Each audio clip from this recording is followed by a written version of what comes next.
श्रावण महिन्यात सुवासिनींनी या 6 गोष्टी कराव्यात अखंड सौभाग्य प्राप्तीसाठी. पहिलं म्हणजे दररोज स्नानानंतर शिवलिंगावर पाणी अर्पण करा. त्यानंतर काही खा. संपूर्ण महिनाभर हा नियम पाळल्याने महादेव व माता पार्वतीचा आशीर्वाद प्राप्त होतो. दुसरं, बांगड्या हा महिलांच्या शृंगाराचा एक भाग आहे. श्रावण महिना हा हिरवाईनं भरलेला असतो. त्यामुळे महिलांनी या महिन्यात हिरव्या बांगड्या घालाव्यात.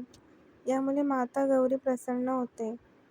तिसरं, श्रावण महिन्यातील दिवसांमध्ये स्त्रियांनी सौभाग्याचे सामान माता पार्वतीला अर्पण करावे आणि त्यानंतर ते दान करावे. यामुळे माता पार्वती प्रसन्न होते आणि पतीला दीर्घायुष्यासह अखंड सौभाग्य प्रदान करते. चौथं, श्रावण महिन्यात मेहंदी लावणे खूप शुभ मानले जाते. म्हणून या महिन्यात एकदा तरी आपण मेहंदी लावली पाहिजे. पाचवं, श्रावणात महिलांनी महादेवाचे स्तोत्र वाचले किंवा ऐकले पाहिजे. यामुळे महिलांना शिवगौरीचा आशीर्वाद मिळतो. सहावं, श्रावण महिना हा आनंदाचा महिना आहे. या महिन्यात महिनाभर महादेव आणि माता पार्वतीचे ध्यान केले पाहिजे.